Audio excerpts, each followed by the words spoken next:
Hey everybody, welcome to another edition of Dork Squad. We have the Dork Squad assembled here. Myself, Chris, Patrick, Jon himself, and my brother Dave Domenico. So today we are going to be talking about the latest Marvel slash non-Marvel, well I should say Marvel slash non-MCU kind of at this point. Sony in association with Marvel. Yeah, it's a These, partnership. yeah, the Spider-Man universe, cinematic universe, Venom, Let There Be Carnage. We just saw last night, and we're going to get into it a little bit. And if you are interested in hearing our thoughts on the post-credit scene, check out our Patreon at patreon.com/dorkdaily. But let's talk about the movie itself. So, fellas, first reactions. Well, my first thought was that I really like the humor in this movie, and I think the best part of the movie was the dynamic between Eddie Brock and Venom. Which a lot of people said for the last one was the best part too. Yeah. It was way darker than the first one, I think, especially with it, with its villain. You have Woody Harrelson basically playing his character from Natural Born Killers, but with a symbiote. Wait, hang on. What's that? Sorry, my symbiote's talking. What? Oh, he says that he liked when Venom ate people's heads. I can see you having a symbiote, Dave. Mm-hmm. It would answer a lot of questions. Yeah. Don't worry, your box of chocolates in the mail. Thank you. So, Pat, what did you think of the film? I really enjoyed it. I definitely was very entertained by it, and I would also, agree and echo very much your sentiments about it being very much like a buddy comedy. Like, especially after seeing the first Venom movie, they basically took everything that I really enjoyed about it, especially the buddy comedy aspect, and then they just cranked the volume to 11 and just rolled with it from beginning to end. And it was just, I was laughing like hard at times, and it was just so enjoyable. I really mean that too. Yeah, one of the standout comedy bits, if you ask me, was when Venom was alone during their breakup in the rave. Oh, that was great. They're like, "Oh, that's an awesome costume." And me and myself. Yeah. And finds acceptance with the other people, and they, it's sort of like a coming out type of party. It's great. I don't know. It's really heartwarming, and it genuinely this time around. It is like I feel like a good bit of the second act is like this romantic comedy between Eddie and Venom, where they go through a bad breakup. Yeah. I mean, you're not wrong, especially with how things resolve at the very end. Right. Also, can we just acknowledge the fact that I think Venom and Mrs. Chen make a really lethal combination. Oh yeah. I would love to see that. You're right. Yeah. Oh yeah. That was one of my favorite parts of the film. Oh yeah, that was very clever. And it's an old trope, like that's been done a lot, like, the person saying like, you should apologize to such and such, and it's actually that person like in disguise in some way. I know I've seen that. Do you know what I'm talking about, Dave? Have you seen that else? I feel like that was familiar. Yeah, no, it's fully, every Mrs. Chen herself is a trope. Yeah. But I thought the scene was done well. What was that, Jalen? Mm-hmm. But tropes aren't bad. They're tools. It just depends on how you employ them. Right. Yeah.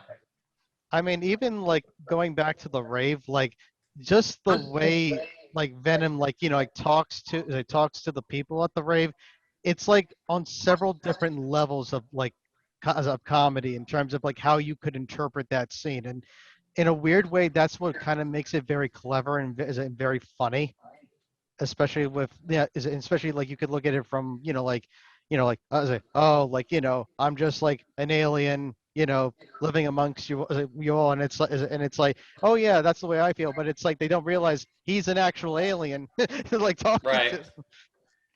And he's talking about like Eddie, like people know who Eddie is. Right. Like Eddie did this, hid me away, and I don't know. I just thought it was.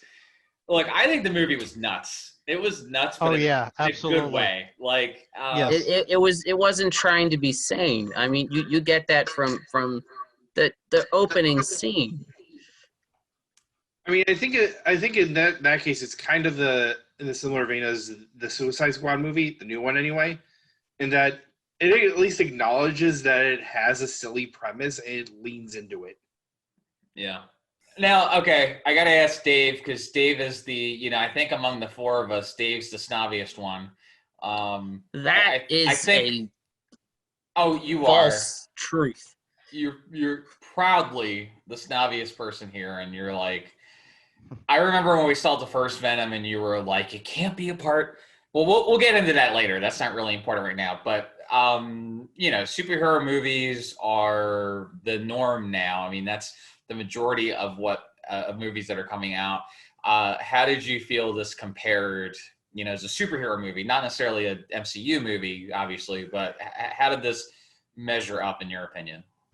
So my issues with the first one was that I felt that tonally, part of it was that kind of ridiculous, cheesy 90s B movie, but the other part was trying to be like a legitimate, gritty, serious movie, and I felt like it didn't mesh.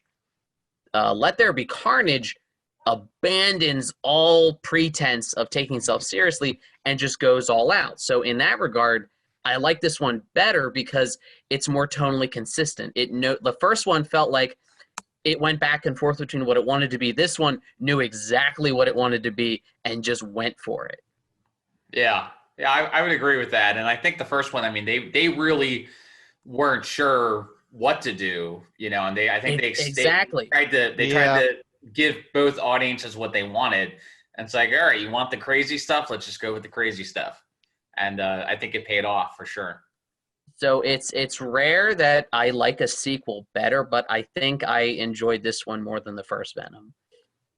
And I would agree with you on that one, mainly because I remember like first seeing in theaters myself, and I was like, okay, typical build up, breakup relationship, that kind of thing, hitting rock bottom. And I'm like, okay, like pretty standard stuff and whatnot. That's something that you could have seen in like, say, The Punisher or, some other, various Marvel property. But then when Venom speaks for the first time, the entire movie changes. And it just gets crazier and crazier with each part.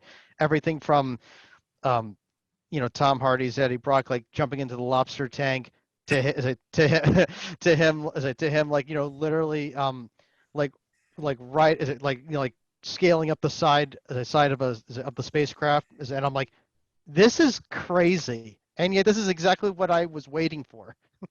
Yeah. Mm-hmm. Yeah, on the note of the superhero movie thing, maybe it's just because we've had such a steady stream of superhero movies come out over the past 13 years. I've felt like I've been getting a little burned out on the standard superhero formula, and it's actually kind of why I enjoyed the Suicide Squad, why I enjoyed Shang-Chi, and why I enjoyed this movie, because they were at least willing to try something different. Emily, in this case, they were trying to go kind of in the batshit crazy direction, but still they were willing to commit to something different. Yeah, that's true. I almost wish they would have gone a little crazier. And you know what? I think they could have, especially with Woody Harrelson, like who's like one of my favorite like modern day actors, and man, like he like stole the show at certain points. Just he plays crazy very well. yeah. I'd like to point out that's kind of eerie and disturbing. His father was like a hitman. Oh, really? Woody Harrelson's father. Look it up. Google it. Oh. He was a hitman for the mafia, and he was convicted for assassinating a federal judge in 1960. That would explain a lot. Yeah. Wow. Which is kind of disturbing that Woody Harrelson channels that really well. It's just how he deals with it. So, I learned it from watching you. You know? Yeah. Especially in this movie, considering he is playing a convicted serial killer. Yeah. Mhm. You know, I always complain about like special effects, and I feel like it kind of takes me out of stuff. But I really feel like the special effects in this movie were good, and maybe it's the the effects maybe just in Hollywood have gotten better, where they seem more realistic. Yeah. But you know, obviously there's things that are less realistic. But I thought overall it was not a distraction. I felt really immersed into this world, and with all the carnage, if you will. I Mhm. thought it was handled really well, You and just had to say that, didn't had to you? Yeah. say it. Well, of course he did. You Yeah. couldn't resist. I mean, Of I course. think you can't really avoid that in this type Yeah. of review. Yeah. He couldn't Can't- resist can't- it like Venom couldn't. He can't resist chocolate. Pretty much. No, there was a real. I love how even before he gets his own symbiote, Woody Harrelson, he's a sinister person. Like Oh, yeah. there's a real Yeah. there's a real joy in what he does. Hmm. You can tell he's dangerous because if you remember the scene where towards the beginning of the movie, where Eddie Brock is interviewing Cletus, and he like I forget what Cletus says, but he does something to piss off Venom. So Venom slash Eddie lunges at Cletus, and then Cletus bites Eddie. And not only does that establish that this guy's crazy because he bit someone, but also he's tasted blood before, and Eddie and Cletus yeah. Hmm. Cletus specifically mentions, "I've tasted blood. That was not blood."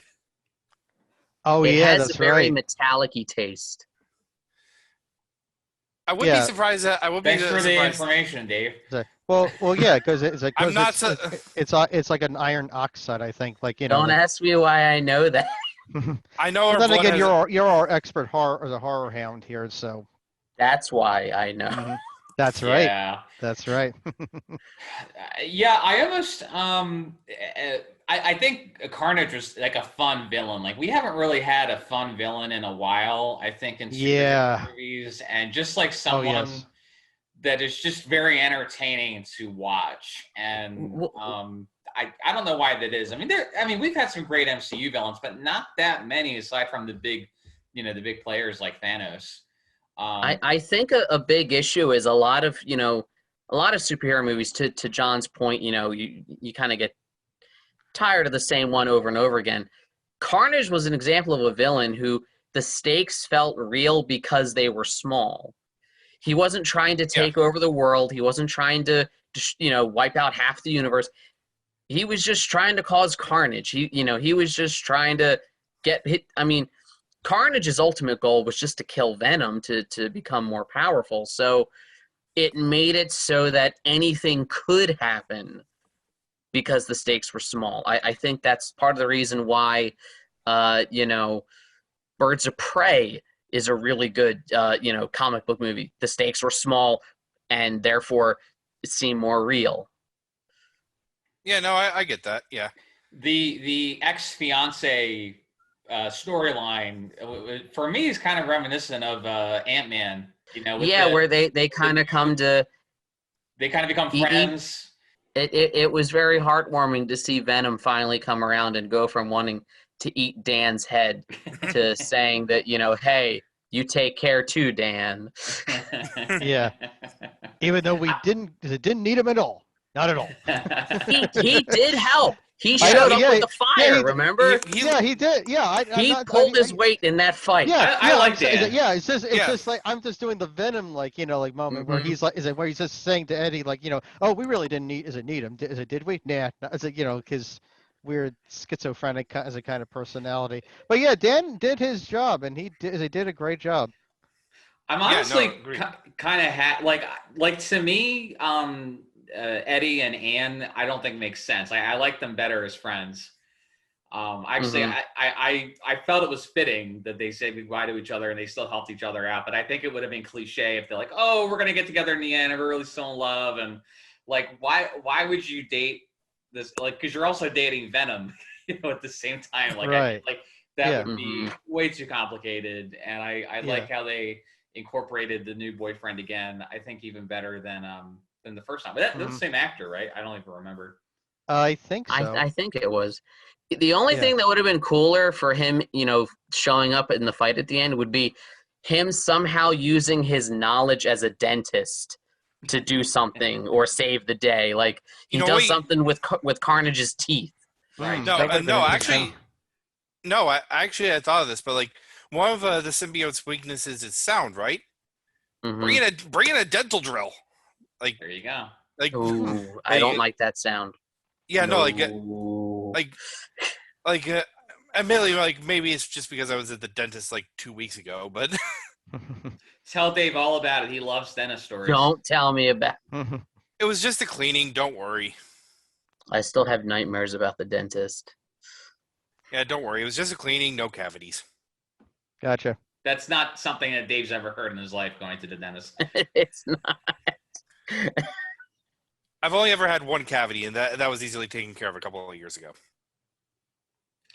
So, I think what else we can cover. I mean, action was great. It's smaller scale, entertaining. Like it felt a little short, to be honest with you. Like I know it was only 90 minutes, and maybe we're used to like 2-hour superhero movies now, but maybe we're used to a lot of fluff, and this Right. it was a very efficient story. It Yeah. moved quickly. It didn't waste really any characters, even the side characters. Yeah. And it really I never felt bored, like, or I never No. felt like the story dragged on a little too long, if you know what I mean. And it really isn't such a bad thing that the story's short. I mean, like that just means it keeps moving. Exactly. Right. I was curious, and Chris, you mentioned this, after we got out of the movie. So Cletus's girlfriend, is she a mutant? Is she a metahuman? Like, she's Banshee, right? Basically, Shriek. Shriek. Yeah. And actually, from what I dug up, in the comics she's a mutant, but they never explain that. Because, well, it's kind of weird because of various legal copyright and whatnot that they can't necessarily say that she's a mutant because Sony really doesn't own the X-Men, whereas like Disney does, like officially with the acquisition. So But in this world, she just kind of exists. Right. She just likes to yell, right? And who doesn't? I actually personally thought that Cletus's girlfriend / fiance / wife, I thought she was kind of underutilized in the movie. Like we established early on that she has this shrieking power that hurts the symbiote, and then during the final fight, like she gets knocked down a bell tower. Well, I think it was a sign of how Cletus and his symbiote were always going to be at odds, just because her mere existence was a threat to Carnage. I think that it demonstrated how Eddie and Venom prevailed, not because they were stronger, but because they were a better team. Right, exactly. Yeah, no, you have a point, but I don't know. Part of me does kind of wish that, like, I don't know, maybe and Francis saw that Cletus and the symbiote weren't good together, and she turned table. But I don't know. That's just me. I may have like to have a little bit more on that one, but I think they're as the young people on Instagram say, Eddie and Venom are #couples goals. Let's get that trending. Let's get that trendy. Yeah. No, let's be clear here. #couples goals really belongs to Gomez and Morticia Addams. Well, no arguments there. Agreed, 100%, without question. So, we're going to get into some spoiler territory now. So if you have not seen the movie yet, you probably want to exit out, but and come back later. Or if you find us boring, exit out too. Boring. But then why have you stuck around this long? Most people have checked out by now. I'm really curious. If you stuck around, we hope we're keeping you entertained. If you stuck around this long, please make a comment and tell us why you've stuck around, because I'm genuinely curious. But anyway, I will be making a comment on the YouTube video, probably. We appreciate I won't. that. I don't watch these. Moving on. So I really liked our two villains in this. I guess three villains in a way. And I was kind of bummed that they're not coming back. It seems like we're kind of done with them. Although I will say it was kind of worth it because just having Venom say F this guy and killing the bad guy, like, you're never going to get that in an MCU movie. And I love that. I thought that was hilarious. It's this sort of tertiary Marvel film, like in this Sony universe, that you could do that with. I also Right. like how Eddie gave Venom explicit permission to eat everyone there before the Yeah. final battle. Right. That was definitely that scene where he eats Woody Harrelson. That was a Snyder moment. Mm. Just a Yeah, I can little. see that. I can see that. Yeah. Yeah. But it was also just the way like Cletus like turns to Eddie and he's just trying to like kind of in a weird half-hearted and twisted way like just trying to say to him, all I wanted was a friend. And it's like deep down he both means it yet he doesn't because of just how psychotic he is. Like Well, you yeah, really he's a it's like manipulative psychopath. right. Well, I mean, Yeah. like, but like I said, but it's Woody Harrelson's like acting that really conveys that so well. Like just that kind of natural born killers like kind of moment just coming out, if you know what I mean.